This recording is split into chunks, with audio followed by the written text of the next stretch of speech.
Hey everybody, this is Andrea Jenson from the Cash Flow CFO, and you're listening to the Cash Flow CFO Podcast, the show that explores the financial side of running a business for people who want to maximize profitability and scale with confidence. If you want to make smart financial decisions based on data and put more of your hard-earned profits into your pocket, this is the podcast for you. This episode of the Cash Flow CFO podcast is brought to you by the Cash Flow CFO. Did you know that on average, business owners have up to 84% of their personal net worth tied up in their business?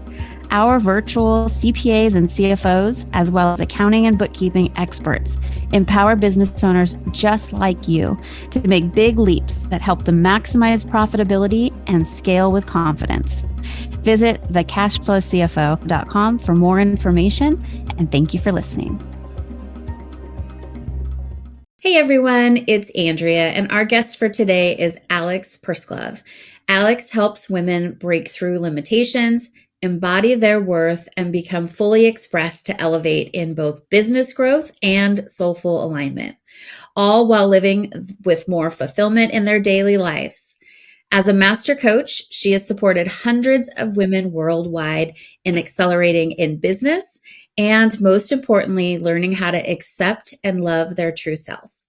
Alex lives in Austin with her husband and daughter. She is a chai tea latte enthusiast, Brazilian Jiu Jitsu blue belt, and a plant medicine advocate. I love all that. We're going to definitely dive into some of those topics there, but welcome to the show, Alex.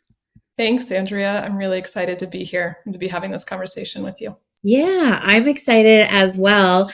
I always love talking to, coaches who can help dissect and talk about the mindset component of what we do every day as women, as business owners, as moms, as sisters, as like all the things that we are and we do all the time. I feel like there's not enough highlighted and conversation around it. And it's so closely, intertwined with what we do in business, how we show up, how we run the show, if you will. So I'm excited to, find out more about how you help these women and what kind of conversations you're seeing and having, I think are going to be really juicy for us to dive into. So, but before we do that, I'd love to find out, how did you get started in this industry? Well, I would say, Andrea, my origin journey really goes back. It begins when I was 24 years old, and I was actually working in the film industry at the time, living in LA and Dallas, Texas, going back and forth. And I was unexpectedly diagnosed with a tumor in my pancreas with cancerous tissue. And at 24, that absolutely scared the hell out of me and really had me confront how misaligned my life actually felt at that time. I had built my life to be pretty on paper. I was dating a wealthy pseudo celebrity. I was working in the film industry, which I'd always dreamed of doing when I was younger, but I was really a gopher of sorts and misaligned with the culture of the film industry. This was pre-Me Too. And it was just a time in my life where I was actually quite miserable, despite having all this success on the outside. And so when I got that diagnosis, I fell to my knees on my bathroom floor, just sobbing and pleading for divine guidance because I felt so scared and so confused and unsure of what was going to happen. And it became really clear to me that night that there were only two things that really mattered to me in my life. And the first was to experience more divine, unconditional love, the kind of love that says, who you are is never wrong. All of you is welcome here, like true unconditional love. And then two, I wanted to make a more significant impact with my life. I knew that I wasn't using my gifts to their maximum potential. I didn't feel like I was making any kind of difference or impact. And so I really wanted that more connection to God and love and divine purpose. And so that really ignited what's now become a 14-year quest to learning how to be my most fully expressed self and really learning how to liberate my true self. Because I can look back now and see that I was operating with so much conditioning in so many patterns. I was a huge people pleaser, self-sacrificer, I tried to prove my worth through earning it with my achievements. I mean, just all the things we see that are so pervasive in our society and conditioning for women, to put others before ourselves and really to find our worth externally. And so the journey began when I was 24 years old, but fast forward to, I was about 32 years old, and I'd spent years working in nonprofit after the film industry, really seeking more purpose and fulfillment. And I kind of stumbled into coaching. My sister recommended The Success Principles by Jack Canfield. She recommended I read it, said she was interested in possibly starting a coaching business. And I read that book, and I remember reading the first chapter, which is on taking complete responsibility for your life. And it just completely challenged my inner victim, who was often running the show at that time. And I thought, oh my gosh, you're telling me I can actually take control of my life. I don't have to just accept whatever circumstances, come my way. It just blew my mind how he described it. And it felt so empowering.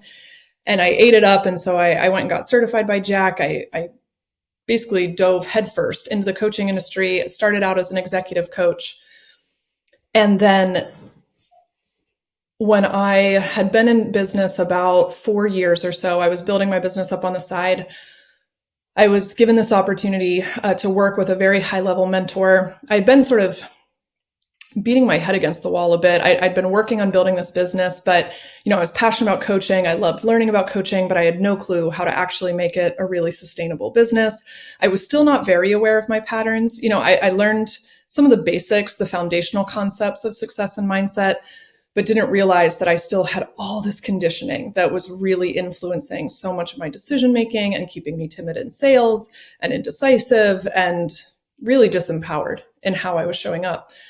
So I was given this opportunity in 2020 to work with a high-level coach, and I ended up investing $100,000 to work with her for the year, which at that time, I'd never made more than $40,000 a year in my nonprofit. My business had just broke six figures my first year being full-time. So I essentially decided to invest as much money as I had made the year before in working with this coach. And it was a burn the ships kind of investment. And when I did that, it also completely transformed my world.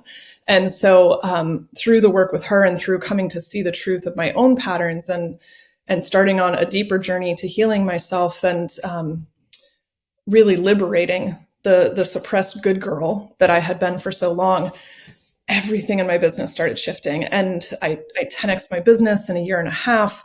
I started becoming so much more visible, so much more empowered as a coach. And I realized that that's what I had now become really passionate about because of my own experience. I knew how painful it was to be stuck in the patterns and the proving and the constant exhausting cycles of grinding and just, trying to figure things out when not really operating from full alignment and full empowerment in your truth and your desires. So when I discovered that for myself, I developed this passion to help other women do the same. I love that. And I have to ask, how about the health side of things? Did that? Oh, yes. I forgot that part of the story. Thanks for asking. Yes. So it actually turned out my tumor was incredibly rare and non-aggressive. Okay. And I ended up getting into a clinical research trial at the National Institute of Health because my tumor was so rare. And I was cured from a surgery about a month and a half later. And then took a few months to recover from it.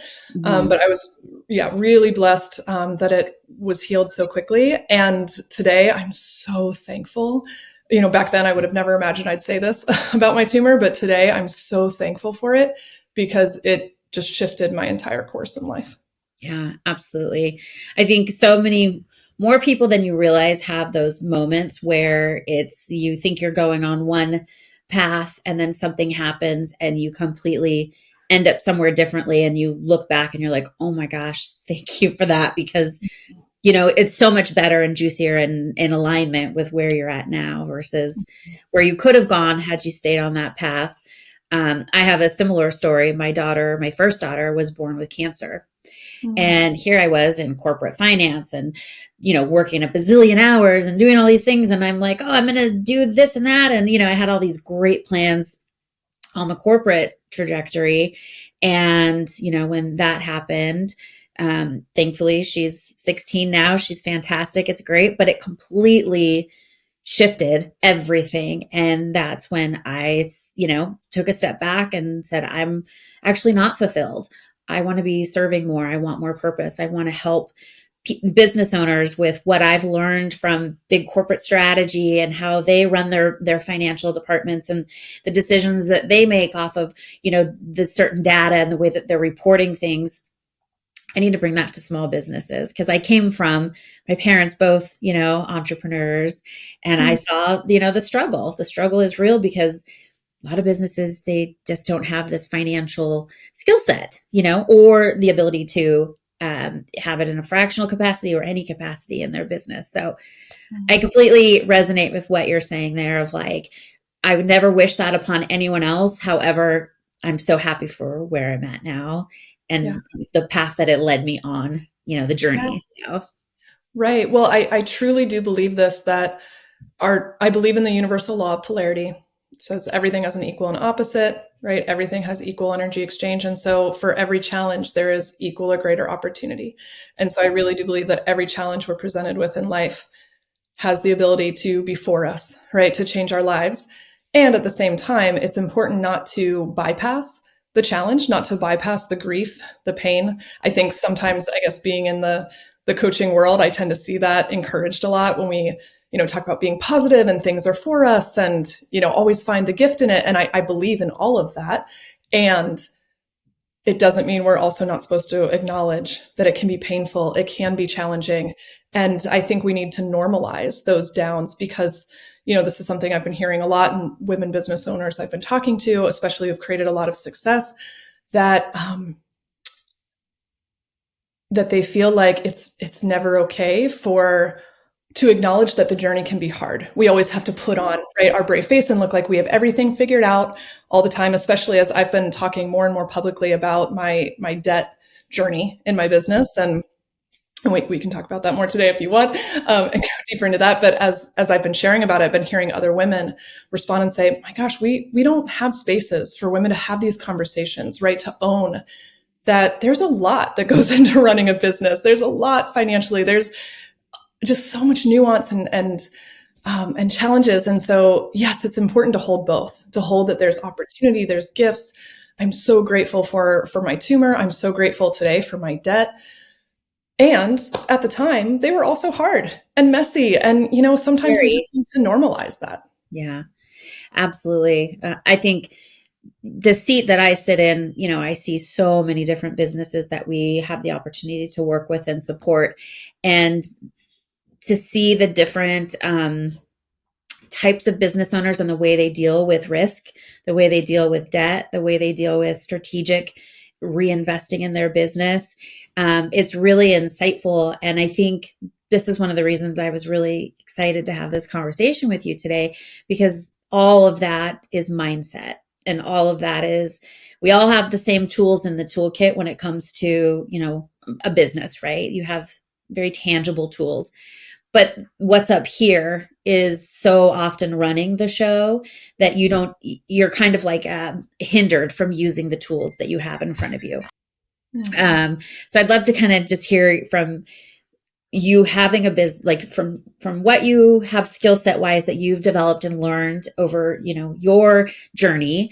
And then also being a business owner, being very successful and building, this tremendous empire. So what are some of the things that, our listeners can kind of pinpoint, like, oh, I might be holding myself back, or, any kind of tips or observations, I think is a good word for our listeners. Yeah. In terms of where to start, I personally, and this is something I teach and talk about, because I'll say there's two main categories, if I could define them, where I see women slowing themselves down, right? Or having these kind of mental and emotional blocks. And one is in approval seeking or seeking external validation, which can include financial goals, right? And hitting specific numbers. It can also include, needing other people to approve of us, right? Think highly of us. And then there's also self-doubt, right? Second guessing ourselves and questioning our decisions, and feeling doubt about how we're managing finances, right? Can also show up there. And so in these two spaces, the root cause behind both of these is actually self-judgment. because we only seek approval in the places where we're afraid we might be judged if people knew the truth, or if we, don't hit our goals when we think we will. And then same with, self-doubt. We tend to doubt ourselves in the places where we're still agreeing that if things don't work out, that this judgment we hold, right, if we don't get it right, might be true. And so the places where we're still seeking approval are the exact places where we haven't given ourselves permission to fully own who we are and what we desire. So something I teach is that our judgments are actually a gold mine, because they are pointing to where we're actually limiting ourselves, where we still have patterns and conditioning showing up. So looking at the places where you might be activated, again, about what would people think if they knew this about me, or looking at the places where you tend to be hardest on yourselves, that's where you've got some kind of patterns and conditioning showing up, where you've been taught that judging yourself or fearing being judged, needing approval from other people's, is actually what you think keeps you safe. It's an illusion of safety. And so being able to go into those judgments is where you're going to find where there's actually your greatest growth opportunities, because our growth opportunities are always tied into us being more fully expressed, being more of who we really are. So, for example, I mentioned my debt story before, and this was something that I had carried a lot of judgment about for a long time, because I mentioned that when I first started working with this coach and decided to go all in for running my business, I 10x'd and had this incredible growth. And for a little while, everything was just kind of rocking and rolling, right? And going well. And at the same time, I would still have this judgment pop up repeatedly, this pattern of, okay, well, I had this success. I just had a $50,000 launch, but it wasn't a six-figure launch. It should be higher. Well, I just had this growth, but it's not as much as this woman's had, right? I'm hearing all these other coaches are reaching these numbers, and why am I not there yet? And was always in this pattern of, well, I just need to achieve the next level, and then I can finally feel really good about myself. It's like I'd celebrate quickly and then immediately move on to what I still didn't have yet. Nothing was ever good enough yet. And I was carrying this judgment for, am I really not as good as I thought I was? Because I'm comparing myself to all these other women. And even though I'm having all this success, I feel like I should still be further along. And so that pattern of proving really influenced me in continuing to kind of double down or triple down, if you will, on my investments. And come 2022, I just had my daughter. I was a new mom, and also had postpartum depression. And when my daughter was born, my husband's a combat veteran. Afghanistan fell right around the time she was born, kicked him back into PTSD. And so the first 6 months of her birth was actually a really challenging and dark time for us. And so add that to this ongoing pattern where I felt like I still needed to reach, I still needed to reach this number. I still needed to reach 7 figures in 1 year. That was the ultimate goal I had. And so instead of listening to what my body actually really needed in that season, which was to slow down, create more rest, more space, even more support, really more support for myself going through this huge initiation of becoming a mother, I decided instead to go all in and, like I said, triple down on my investments in my business and in coaching. And I invested $300,000 in 1 year for multiple mentors. And from doing all this work with my mentors, came to really see that the business I'd built was actually no longer aligned with who I had become. So then I let go of huge portions of my business and wound up decreasing my revenue rather than increasing it, when I had spent all this money and investing, was still the breadwinner of my home, and wound up with over $200,000 in debt in 1 year. And like I said, I carried a lot of judgment for myself for that for a while. And I didn't hear any other women talking about debt that they had. And so I thought I was one of the only ones, and that I had, this experience, and I felt quite lonely in it. And when I really allowed myself the space, finally, I took some time to really slow down, to focus on my healing, to focus on, this judgment, and really going into it and looking at how it was limiting me, because I was just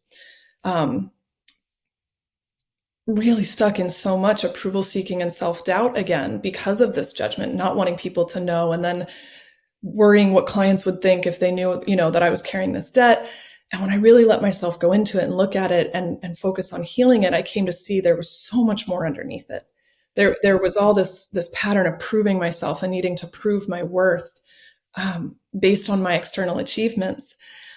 And I came to see all this anger I was still carrying with my parents and my father, and not feeling like I ever had his approval, that I was able to, to really address and heal more. And by being willing to go into it and to really go to the depths of it and really start healing it. I say, I don't ever like saying it's fully healed. I believe healing's not linear. And so I'll just say that it was significantly healed. These patterns, it opened the doors to seeing so much more vision and creativity, and really to letting go of money being such a controlling factor in my life, and coming to see like, oh, money's not something I need to feel scarce about, not something I need to stress about. Money's here for me. It's a gift. It's an opportunity to just be part of the cycle of abundance and to give and to receive. And I can create and connect to my desires when I'm not always worried about how much money I'm making or what my money means or what anyone else thinks of my debt. Because for me now, that debt led to this incredible healing and me being who I am today. And so again, just like my tumor, I'm so thankful for it. It was really painful, but so thankful for it.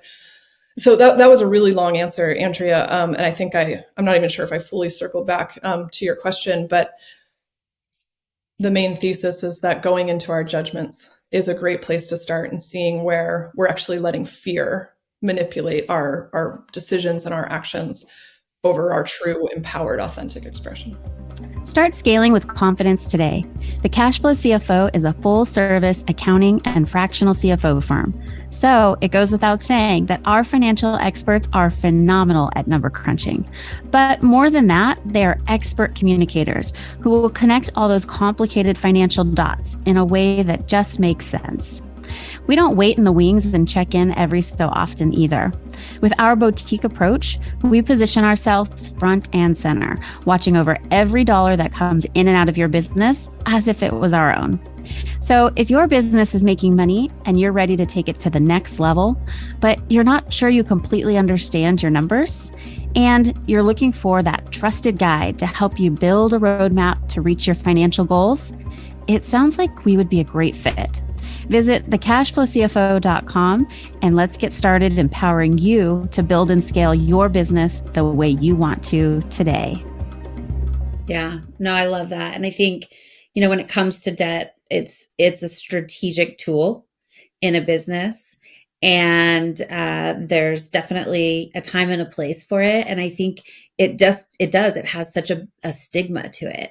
Mm-hmm. Of like, oh, I don't want to go into debt, or I don't want to assume debt. And I think that it is a conversation that needs to be more, front and center, especially, it's not for every room, every conversation, right?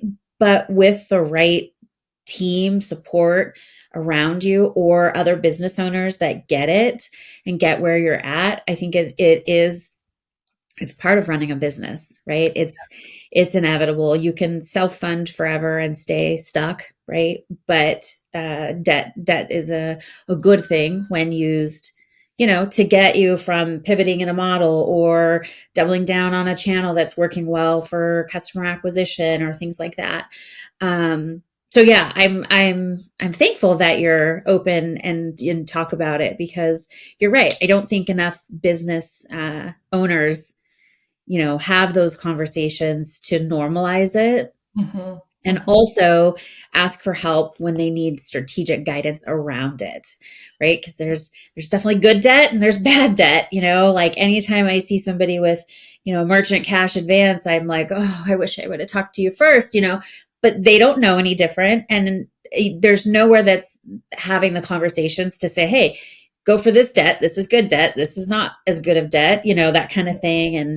And there are also a lot of predatory debt out there. That's a really sad thing too. Yeah. I love that you're bringing all this up, Andrea, because I agree that we need more conversations about it. Had it been a more normalized conversation, I might have also gotten more support, right? And understood, like you said, there's there's the strategic and practical side, right? Of looking at, yes, I will never do emergent cash advance because I know that interest rate is just not something I care to participate in. And I didn't, at the time that I took on my debt, wasn't thinking about certain angles, like how much I was putting on credit cards, right? Versus taking out loans and lines of credit and how I was using all of that. And the practical side is, I think, a very important conversation. And then it also goes with the side of our mindset and our connection to it, right? And our patterns. And what I really came to learn from my experience was that there's a difference between using debt from an empowered place of, I'm investing in myself, right? I'm using this as a tool to grow my business, which is what I did with my first 100K investment. And look, I 10x my business. I got incredible return, right? And I did take out debt for the first 2 or 3 months of that investment. When I took out all the debt, and I won't say all of it, but when I started investing in 2022 and made a much bigger leap into it, about half of that I was doing from a place of subconsciously wanting to be rescued. I was in all this stress, from my postpartum depression, and my husband wasn't as available. He's normally my rock. He wasn't as available to me. I was already starting to feel that my business wasn't aligned with who I was becoming. And I was just feeling kind of lost. And I didn't really make the decisions from an empowered place, from a practical place of really understanding, oh, if I take out this amount of loans, your interest is going to go up to 40 grand a year immediately. And I didn't plan for that. I didn't prepare for that. I just kind of did it a little more, okay, I have the desire, so let's just do it. But without really letting myself look at both sides of it. What was driving it, the patterns that were at play, while also looking at the practical side of what it would mean for my business. Right. Yeah, absolutely. And I think the other thing that I really want to highlight too is your awareness around this model no longer fits who I have become. Because I think a lot of times too, we find success and we go, oh, I can't change anything because I'll lose the success that I've accomplished in my business. And I think especially as women, we're constantly evolving.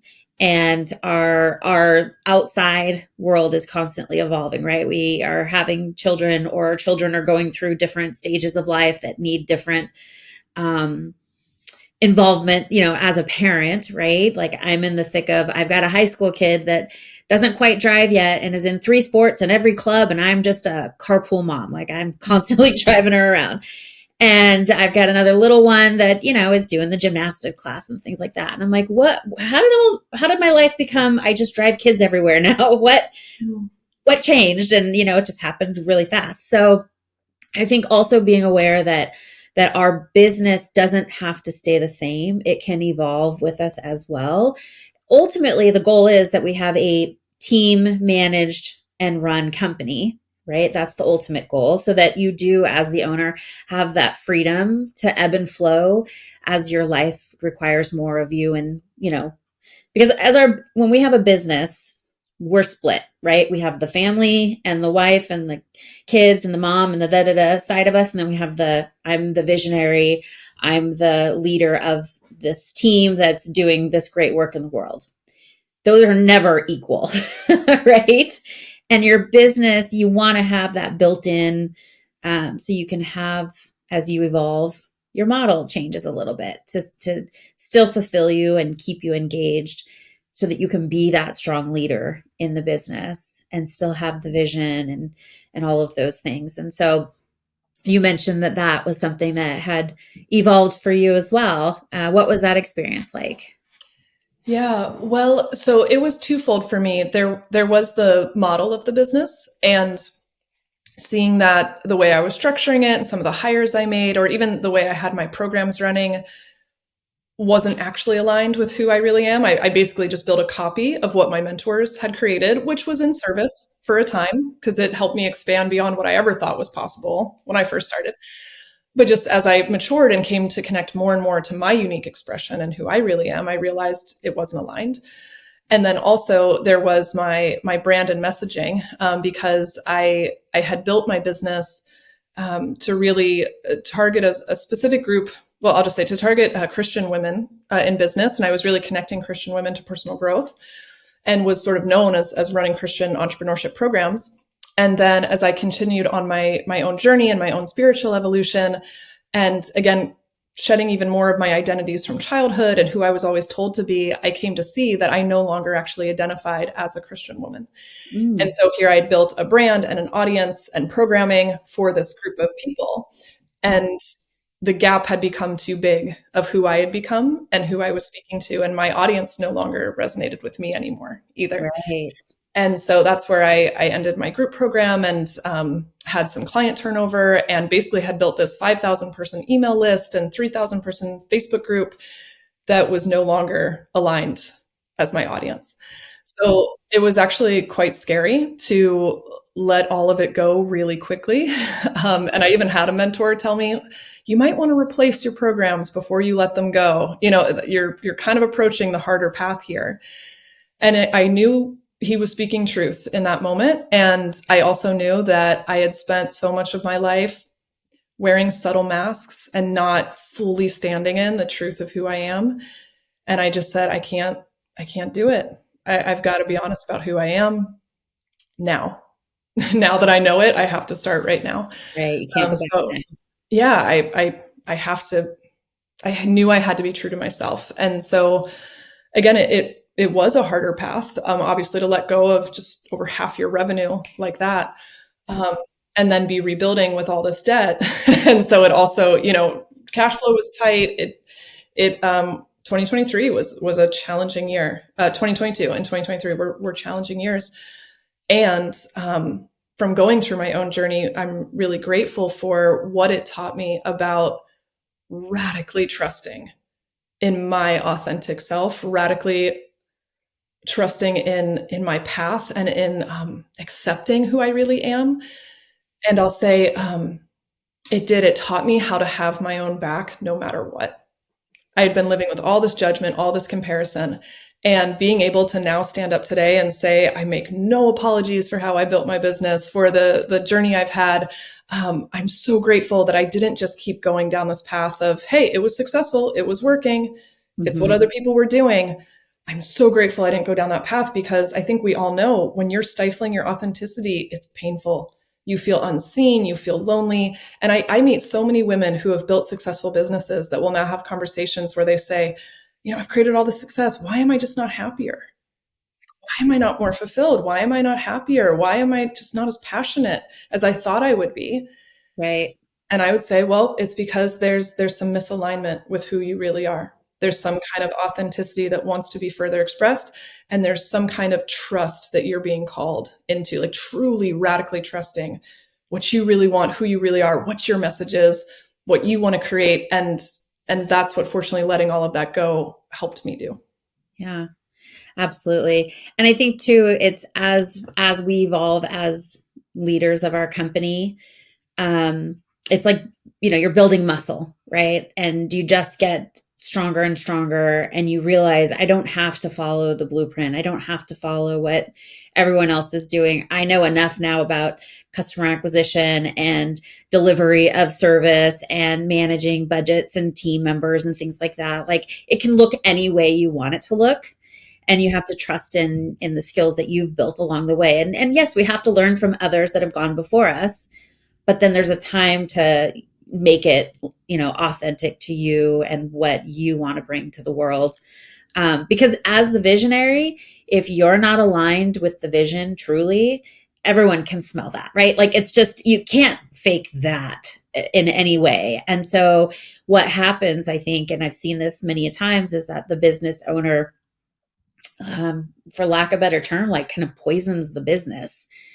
And nobody is happy, nobody's performing, you know, and it's just like a slow downfall of what could be a beautiful business with some tweaks and shifts. So I think that, you know, what you went through and how you came out on the other side is just so beautiful to, like, just stand in your power and be like, I mean, I don't know how many times in growing my businesses that I've said, I don't know what's on the other side of this step that I'm about to take, but I'm taking it anyway because I have faith that it's going to it's going to work out. Right. And so, investing in a new marketing channel or bringing on a new hire that is amazing and has the skill set that is going to help elevate the whole, organization, but I don't know how I'm going to pay for that yet. Like just little things like that. We're constantly moving forward.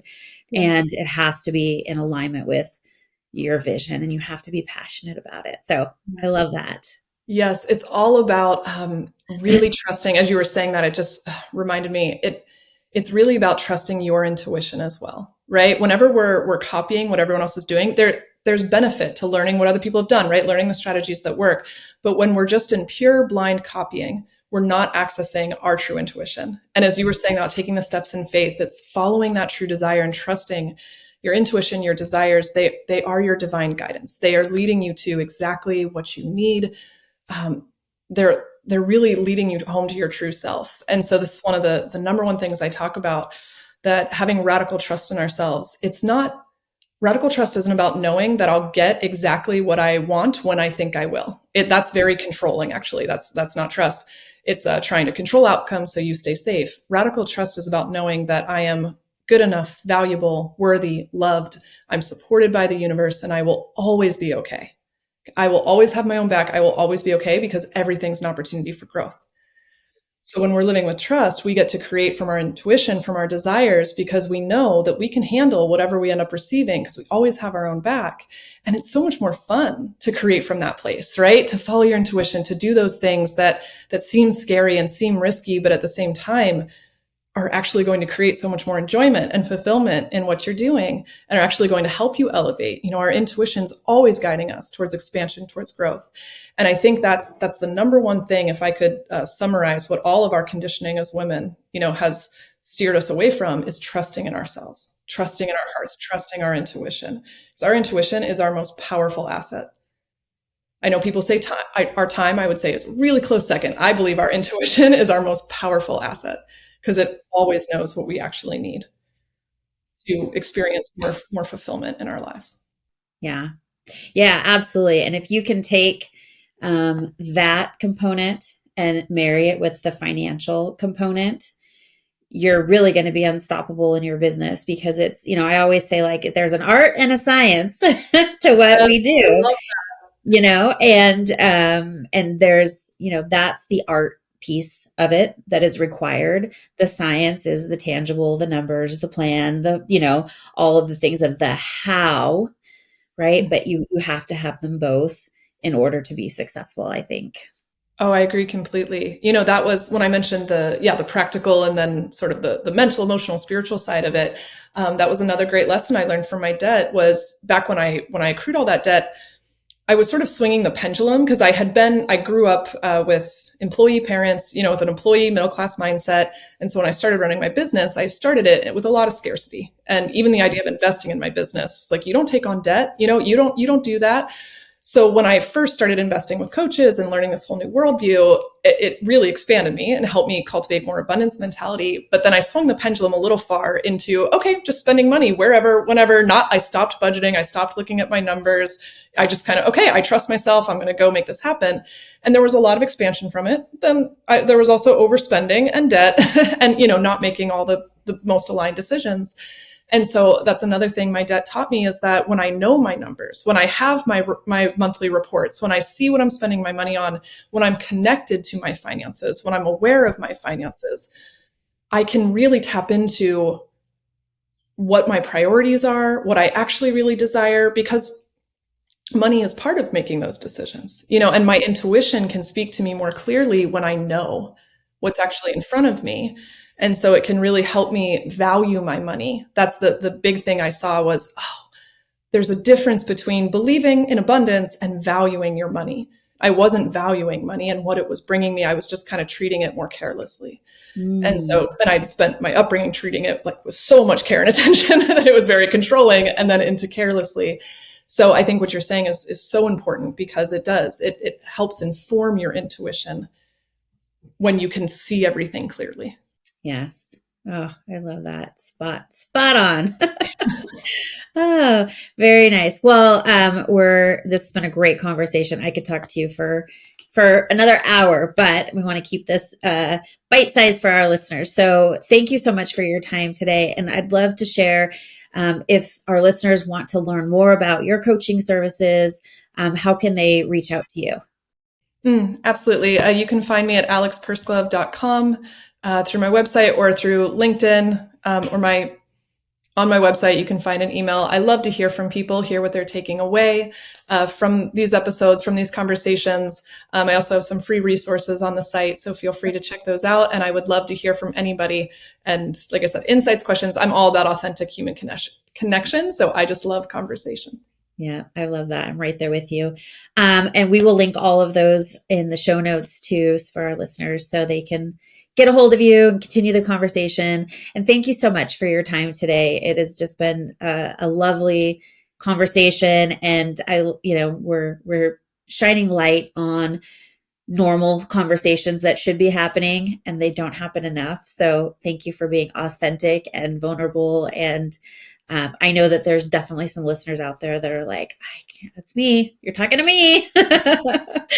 So thank you. Absolutely. Thank you for listening. Don't forget to like and review, and we'll catch you on the next episode. If you're looking for more content or resources in the meantime, check out our website for information, blogs, and our I've Got a Spreadsheet for That series. That's thecashflowcfo.com. Again, thecashflowcfo.com. We can't wait to hear from you.